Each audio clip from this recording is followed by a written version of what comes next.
Aleluya. Amén. Bueno, Dios es bueno, amén. Yo no sé usted, yo sé que el clima está medio pesado y todo esto, pero cuando es la palabra de Dios tenemos que estar hambrientos y expectantes para lo que Dios tiene, amén. Ahora, estamos hablando acerca de familias, ¿cierto? Estamos en este mes enfocándonos en enseñanzas que nos ayuden a superar todas las situaciones que nos pasan en la familia. ¿Y sabe qué pasa cuando hay algo se te habla mucho? Que viene el enemigo, la carne, y te pasa la prueba. No sé si a ustedes les pasa, pero cuando empezamos a hablar de sanidad, empezamos a enfermarnos. Cuando hablamos de familia, empiezan más las discusiones en la familia. Cuando hablamos de prosperidad, como que sin un mango, ¿cierto? Pero el tema no es si viene la prueba, sino el tema es cómo la pasamos. Amén. Entonces, por eso hay vacuna y cuando nos estamos vacunando, duele muchas veces. Sino que lo diga Ezequiel. Entonces, cuando nos vacunamos duele, pero por un tiempo y después no sabemos qué pasó adentro, pero algo pasó y estamos ya protegidos. Así que hoy vamos a hablar sobre un tipo de protección y si usted le quiere dar el nombre a esta prédica, se llama Resolviendo conflictos en familias. Ahora bien, nosotros como latinos nos encanta las novelas, ¿cierto? Las series ahora tipo Netflix y algunas que yo recordé, yo sé que en Argentina, y yo la he visto, no la he visto tanto, pero sí hay una que se llama Casados con Hijos, ¿cierto? Hay otra en Colombia que se llamaba Padres e Hijos, duró 17, creo que 17 años o sea, le vimos los nietos, los tataranietos, fue terrible, era como que no se acababa más, como que acábese por favor, pero bueno, y yo me acuerdo que yo veía una que se llamaba Años Maravillosos, que era muy lindo porque era de la familia, pero se trataba de un chico y de todo lo que le pasaba, ¿ah?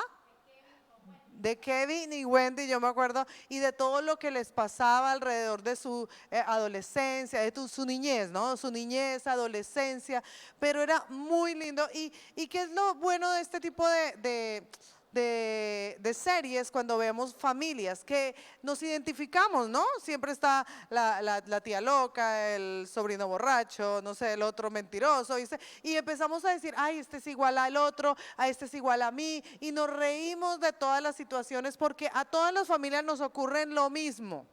A veces nos creemos muy especiales y muy únicos, pero a todas las familias les pasa lo mismo. De pronto con más plata, más educación, menos educación, pero nos pasan las mismas cosas.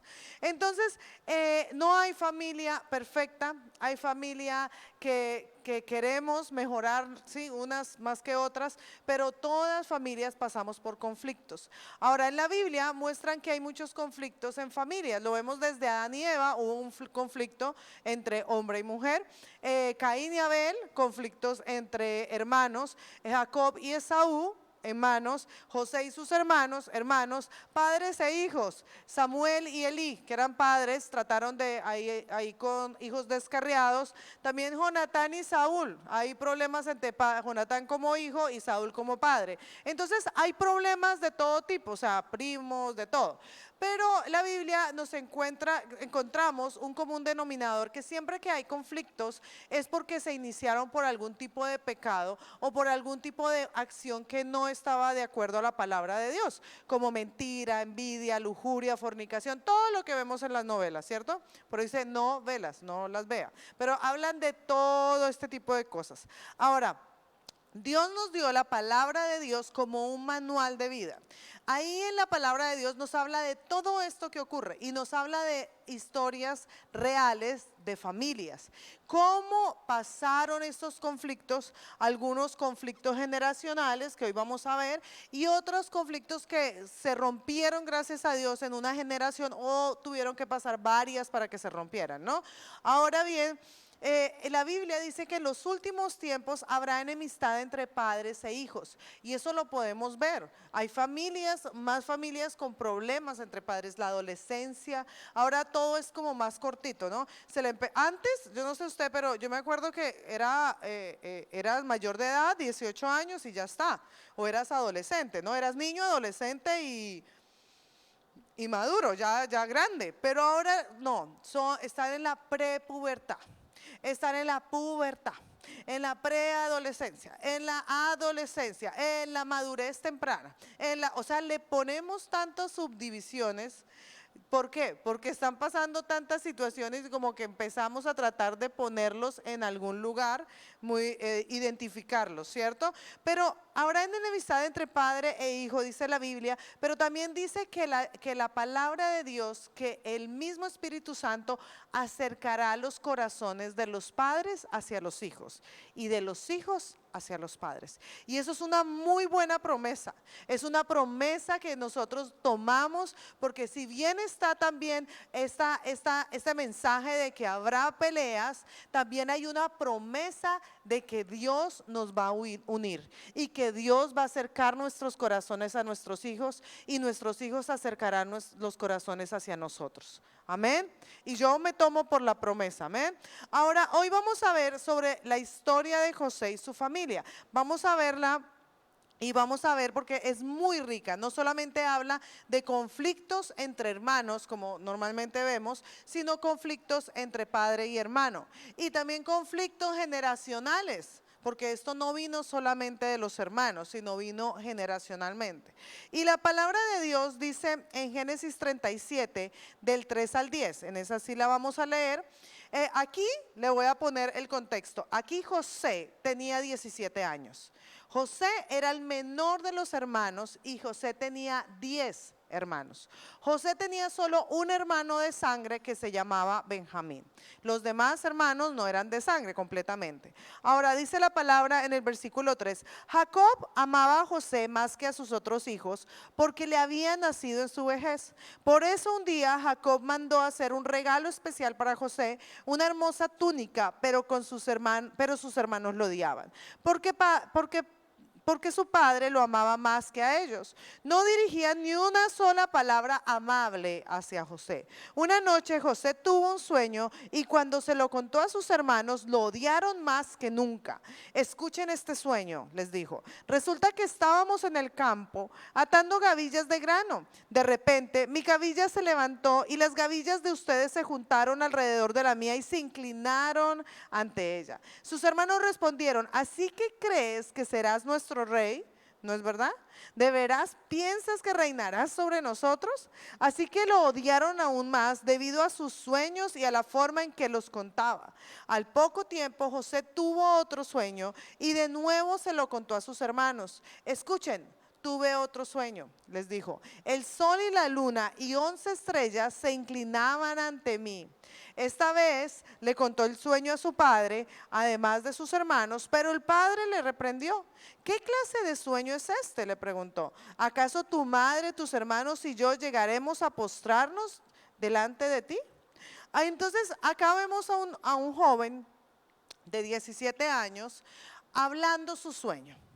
Ahora, la forma de comunicar es lo que se dice y lo que no se dice. Cuando nos sentamos aún, estamos mostrando y estamos comunicando al otro. Cuando tú te sientas, no sé, así con aburrido, desgonzado en la silla, como medio dormido, estás comunicando desinterés, estás comunicando situaciones. Pero si tú te estás sentado ahí pendiente, estás comunicando otras cosas. Amén. La comunicación no es solamente lo que se habla, sino lo que se hace. Ahora, aquí había un problema de comunicación. Aquí había un problema entre padre e hijos. Ahora, en Génesis 37, del versículo 13 al 14, léalo usted en casa, pero allí habla la Biblia como como Jacob le decía a José, ve y cuida a tus hermanos. Y ojo, que ellos se porten bien, que hagan las cosas bien. O sea, José el padre le estaba delegando a su hijo menor de 17 años que fuera a revisar a controlar, a cuidar a sus otros hermanos mayores y que esté haciendo las cosas bien. ¿Qué pensamiento, si usted fuera uno de los hermanos de José, pensaría de José? Que José es el botón, que José es el que va a decir las cosas. Entonces, ¿pero quién originó eso? ¿José? No, lo originó el padre, dándole algo que de pronto José, el padre no sabía o qué sé yo, que José iba a recibir. José iba a recibir rechazo de parte de sus hermanos. Y dice que no había ninguna palabra bondadosa, era palabra odiosas para él. Pero yo creo que es debido a eso, a la mala comunicación que tenía el padre con José y la mala comunicación que tenía el padre con los hijos. Ahora José cuenta dos sueños. Estos dos sueños hablan de algo que Dios le mostró, pero yo creo que era una forma de llamar la atención. José quería decirles a sus hermanos y a su padre: he aquí, mira lo que me dieron, mira el sueño que me dio Dios. Y la forma en que me lo comunicó, porque la Biblia dice que como lo dijo, también molestó a los hermanos. Si de pronto yo digo algo que Dios me dijo que me iba a prosperar, y yo sé que el Señor me va a prosperar y el Señor me va a ayudar y voy a ayudarte a ti, voy a ayudar a la iglesia, de pronto el corazón de la gente no va a estar tan duro, ¿sí? Pero si yo digo: no, Dios me dijo que me iba a prosperar y tú vas a estar allá abajo y yo acá arriba, ¿qué estoy comunicando? ¿Cierto? Y lo que él quería es llamar la atención, y lo que recibió fue una respuesta contraria. Recibió el odio de parte de sus hermanos y aún también la reprensión de parte de su padre. Y dice en la Biblia que después de eso el padre no le habló más a José. Había una falta de comunicación de padre con José y de padre con sus hermanos. Este papá no sabía cómo expresar el amor a sus hijos, pero dice en la Biblia que él amaba más a José y que le dio una túnica de colores. ¿Qué quiere decir? Que el lenguaje del amor de este padre de Jacob era ¿qué? Dar regalos, ¿cierto? Ahora, ¿cuál es la primera cosa que nosotros necesitamos identificar cuando hay un conflicto? Primero, identificar la razón del conflicto. ¿Por qué está ocurriendo esto? Tal vez hay un conflicto en donde los chicos están gritando, tal vez están no haciéndote caso, diciendo mentiras. ¿Cuál es la raíz? ¿Por qué está ocurriendo esto? ¿Qué te pasa a ti para que salga eso de ti en la casa? ¿Cierto?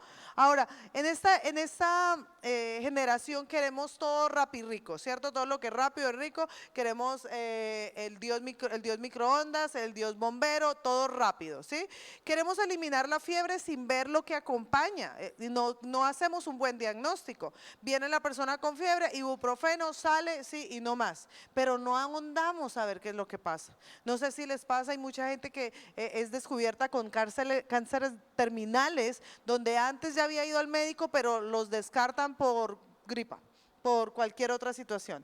Y nosotros en nuestra vida espiritual también, y en nuestros conflictos en familia, debemos determinar cuál es la raíz, porque ese problema va a seguir pasando. Toda la vida va a seguir pasando hasta que no nos curemos de raíz. Amén.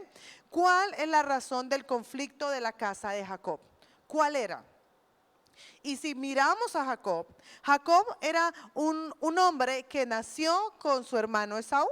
La Biblia dice que Isaac y Rebeca fueron sus padres, y Rebeca, cuando estaba en el vientre de Rebeca, estaban los dos, Esaú y Jacob, eran gemelos. Y ellos cuando nacieron, dice la Biblia que Esaú salió y Jacob salió agarrándole el tobillo. O sea, ¿qué quiere decir? Que ellos dentro de sí, dentro de la panza, estaban peleando. Y en Génesis 25 dice Rebeca: ojalá me muriera para no tener estos hijos. Ahí yo veo también un problema con Rebeca. Rebeca, algo le estaba pasando. Había un conflicto, depresión, no sé, algo pasaba con ella. Pero ellos dos desde el vientre peleaban y nacieron. Ahora, Esaú era el consentido ¿de quién? De papá. Y Jacob era el consentido ¿de quién? De mamá. Rebeca, como mamá, Rebeca no se sometía ante Isaac. ¿Y él qué hacía? ¿Qué hizo Rebeca? Rebeca lo engañó para que la bendición del primogénito no la tuviera Saúl, sino la tuviera Jacob, su consentido. Lo disfrazó, le hizo todo el teatro y obtuvo la bendición. Amén. Entonces ahí yo veo problemas familiares. ¿O usted no ve problemas ahí familiares? Conflictos familiares. Ahora, Isaac, Rebeca, ya vimos, Rebeca es una mujer que habían cosas que no estaban resueltas, depresiones porque habían situaciones en las que ella expresaba que se quería morir. Isaac fue un niño consentido. Isaac fue el hijo de la promesa, fue el hijo donde Abraham lo tuvo con sus años y él tenía 40 y no se había casado. En esa época no se casaban, se casaban más temprano. ¿Y qué hizo Abraham? Le consiguió un siervo para que le consiguiera esposa. O sea, estaba desesperado el pobre, o sea, diciendo este 40 años, el mombril dirían en Colombia, pero no salía de la casa. Yo quiero que se case y que se vaya ya. Y le consiguió esposa y se casó, ¿cierto? Entonces, ¿qué pasa? Que había un problema y un conflicto generacional a partir de Isaac. Estamos viendo familias, ¿no? Ahora, Jacob no podía mediar, resolver, intervenir en el problema de sus hijos porque él también tenía un problema. Él también tenía su problema con Esaú y todavía no lo había resuelto. ¿Cómo puede un padre ayudar a su hijo a resolver algo que él mismo no ha resuelto? ¿Cómo puede pasar eso?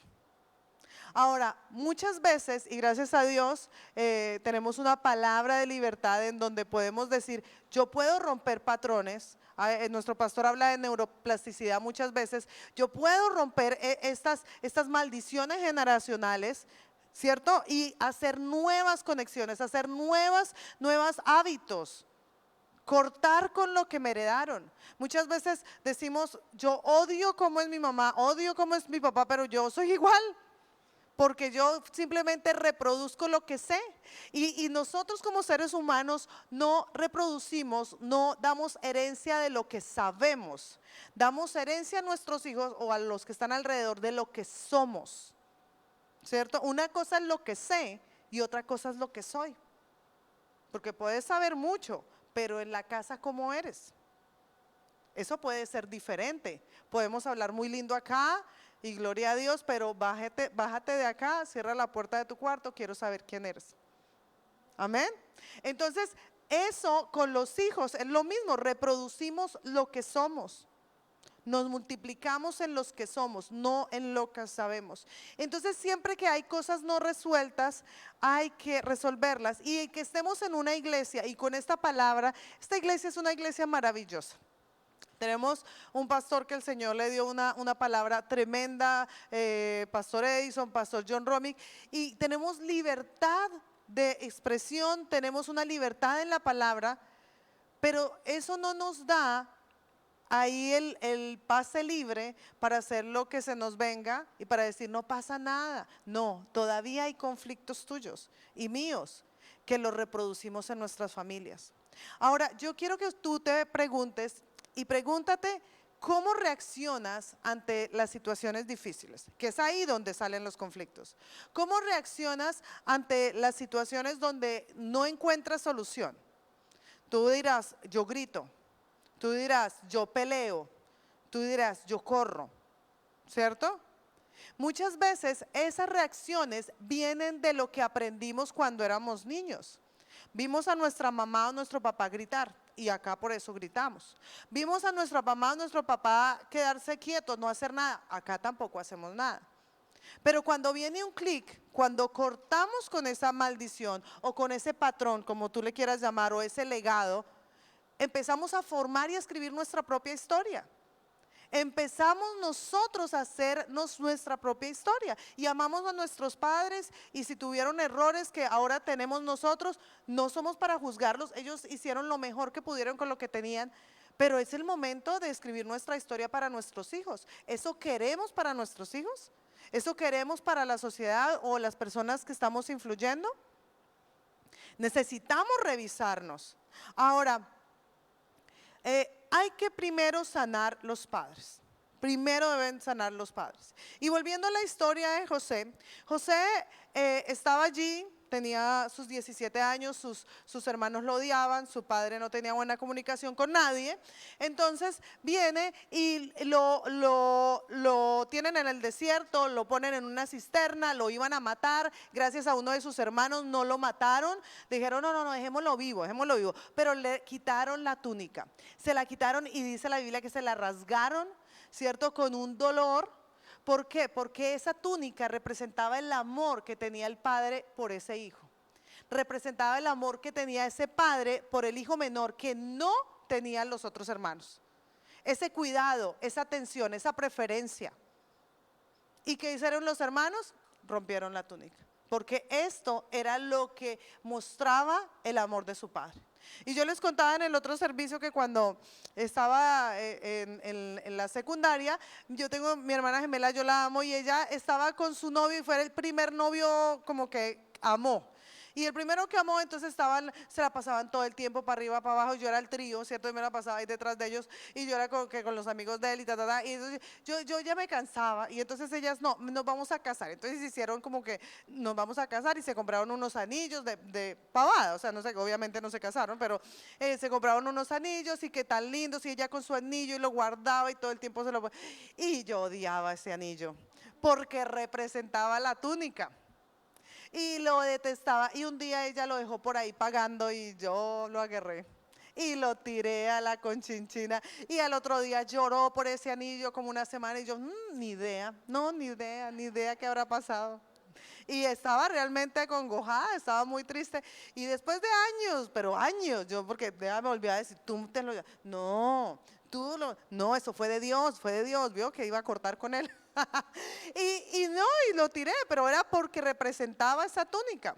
Ahora, José le pasó mil y unas cuando se fue al desierto. En el desierto lo vendieron como esclavo, fue a un lugar, en ese lugar lo llevaron a la cárcel porque hizo algo, no hizo nada, pero lo pusieron injustamente. En la cárcel llega y él interpretaba sueños, pero un día el principal de Egipto se soñó algo y necesitaba un intérprete. Y alguien le dijo, ay, hay un tal José, y él vino y le interpretó el sueño. Perfecto, excelente el sueño.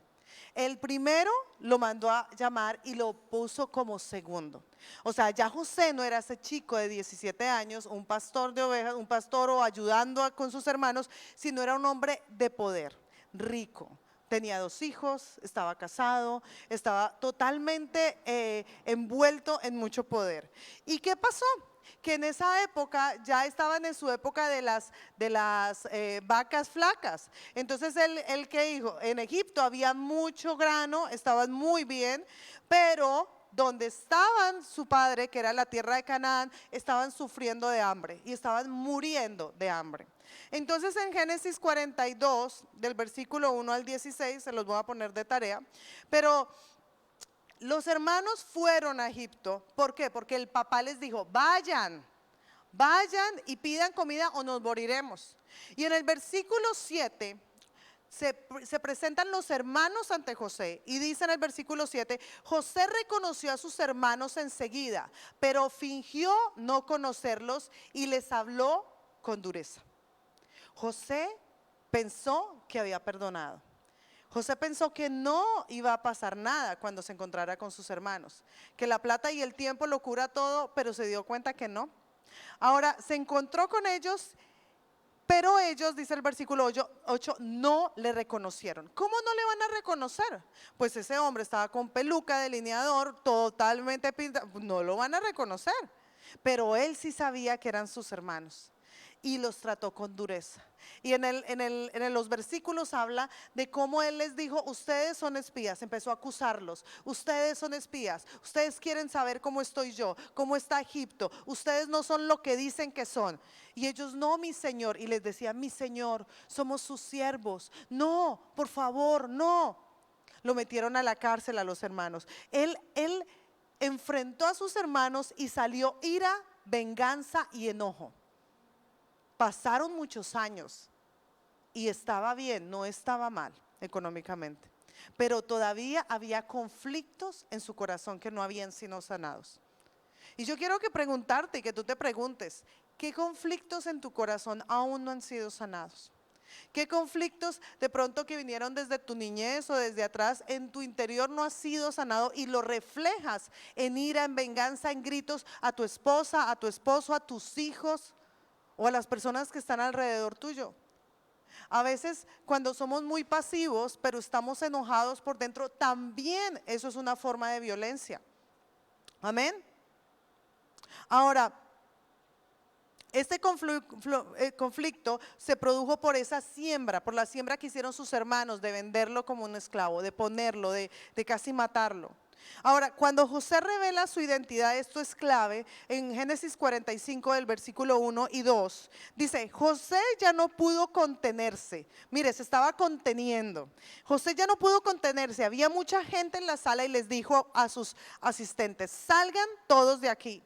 Y así que estuvo a solas con sus hermanos en el momento de decirles quién era. Entonces perdió el control y se echó a llorar. Lloraba con tanta fuerza que los egipcios podían oírlo. Y la noticia pronto llegó hasta el palacio del faraón, que llegó la familia de José y no lo veía hace tiempo. Y ha llorado José, el segundo al mando, ha llorado y ha gritado.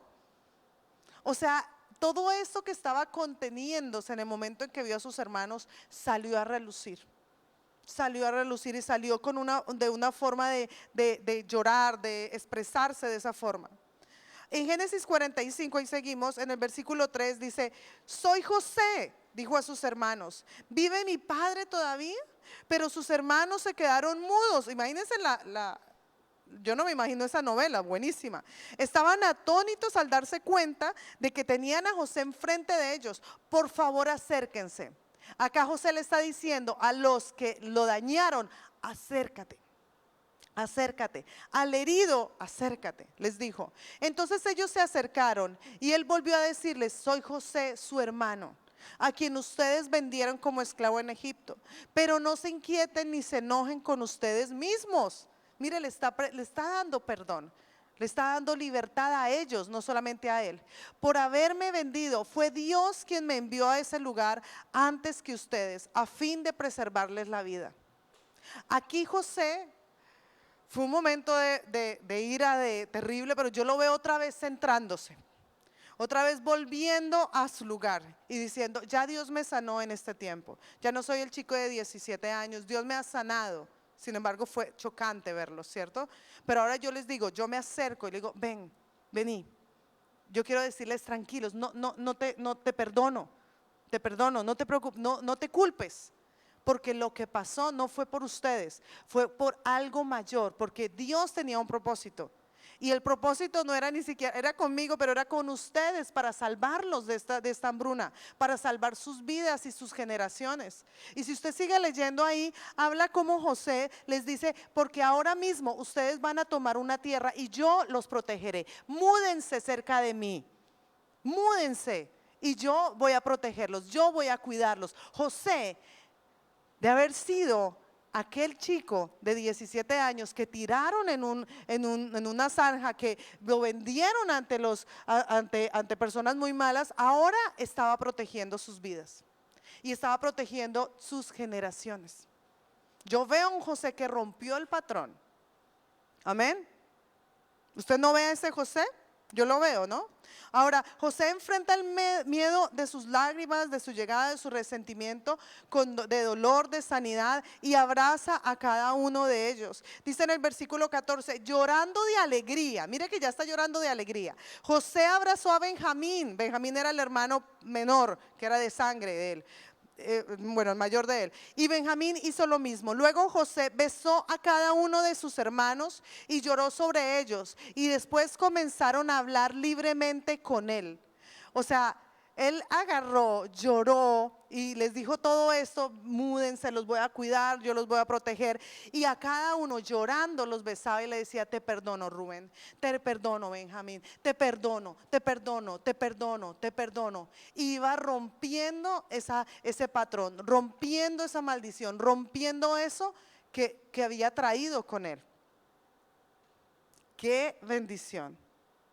Amén. Y la segunda parte, que es esto, es reconocer mi parte en el conflicto. Todo conflicto en la Biblia y en nuestras familias viene y tal vez tiene una parte, nosotros tenemos una parte. Tal vez es pequeña, tal vez es mucha, pero tenemos una parte en el conflicto. Dice la Biblia que ante todo busquemos la paz. Y cuando buscamos la paz tenemos que pedir perdón, arrepentirnos y cambiar. Yo sé que es un proceso, porque a veces dicen, ay, pero siempre me pides perdón por lo mismo y nunca cambias. Y bueno, es un proceso, porque los patrones no son difíciles de cortar y hay que trabajar en ellos. Pero cuando se está trabajando se ven avances. Amén. Vale la pena luchar por la familia, vale la pena luchar por lo que Dios te dio, por tus hijos, por tu esposa, por tu esposa. Cuidarlas, protegerlas, traer salud a tu casa. En el hogar todos ganan, no pensemos en que yo gano y los otros pierden, todos ganamos. Amén. Y la solución en muchas familias es solo comunicarse, generar cambios consensuados, estar hablando, decir, esto fallé yo, esto fallaste tú, vamos a empezar a cambiar, a generar nuevos hábitos. Ahora, y el último punto es algo que Dios me hablaba para liberarse de mucha gente, porque vemos hasta aquí y está bien, pero el tercer punto es cuando no depende de nosotros. Tercer punto es cuando no depende de nosotros. Y vemos ya una familia restaurada, un patrón de la familia de Jacob roto, ya las generaciones de José no iban a tener este problema, pero cuando no depende de nosotros, ¿qué pasa cuando hay un conflicto y yo doy el 100% y los demás no lo dan? ¿Qué pasa cuando yo estoy en mi matrimonio y hay una situación y digo, bueno, yo voy a cambiar, voy a hacer esto, pero el otro no? Y vemos que como que estamos andando cojos, como que uno hace y el otro no. Ahora, viene el enemigo a traer culpa. El enemigo es el acusador de los hermanos. Y cuando nosotros como padres vemos nuestros hijos, que les hemos enseñado lo mejor, porque le podemos enseñar lo mejor, pero ellos toman malas actitudes, porque ellos tienen unas malas amistades y empiezan a tomar los consejos de las malas amistades. Yo te digo, papá y mamá, tú no tienes por qué arrepentirte, o sea, no tienes por qué sentirte culpable. Los hijos dicen, ay, es que no me prestas atención, ay, es que ese fulanito lo hace mejor, ay, es que el papá de este es mucho más copado. Bueno, yo te doy lo mejor que puedo darte. Amén. Debemos sentirnos en libertad pero eso sí, hay que dar lo mejor como padres. Y los hijos también dar lo mejor como hijos. Y decir, yo te honro, mamá, yo te cuido, yo te obedezco, yo estoy haciendo lo mejor. Pero tú como papá, si todo el tiempo mal, mal, mal, pues tú tranquilo, porque Dios no te va a culpar por algo que no haces. Entonces, asegúrate de lo que pasa en casa no es tu responsabilidad. Asegúrate de eso. Amén. Y para los padres o para los hijos, ¿cierto? Nosotros damos lo mejor, pero a veces hay desviación con malas amistades, con el enemigo, ¿cierto? Quiere meterse, pero tú, ¿qué puedes hacer en esa situación? Saca tu mano y deja que Dios ponga la suya. A veces intentamos como que, ay, y yo le hablo bonito y le digo mi amor, y es que yo lo abrazo y me quita y me habla con asperezas y tú dele y el tipo nada que cambia. Mira, ora. Ya no puedes hacer nada más, orar, dejar que la mano de Dios que allí se meta, pero no te sientas culpable. Amén. Amén. Hay que trabajar, hay que trabajar. El Señor no te va a juzgar por los pecados de otros, no te va a juzgar, te va a juzgar por lo que tú has hecho. Entonces, volvamos a José. Y yo creo que esta iglesia ha aprendido mucho el tema de reaprender, el tema de alejarnos de los patrones, de la neuroplasticidad, de hacer nuevos hábitos, nuevas cosas, ¿cierto?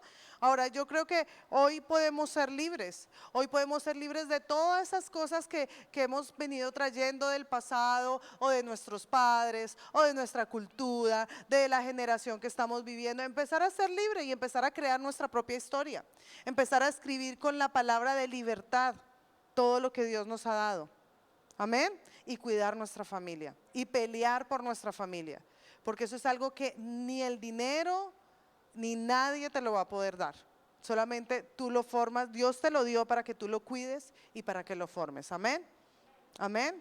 Bueno, vamos a orar y yo creo que hay muchos Josés acá que pueden entender sus errores y pueden perdonar a otros también. Así sea seas tú un hijo y ves los errores de tus padres, tú puedes aprender a perdonarlos y no repetir esos errores para que allí la palabra de Dios sea viva y sea eficaz.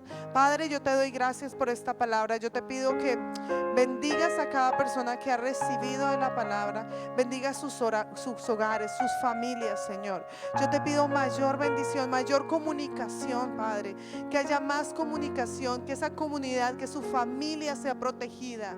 Que no hayan, que si hay conflictos, Señor, ayúdales a resolverlos. Que la paz, el amor, la confianza y la tolerancia estén reinando sobre su hogar, Señor. Pero también la disciplina, los buenos hábitos, Señor, y la corrección, Padre.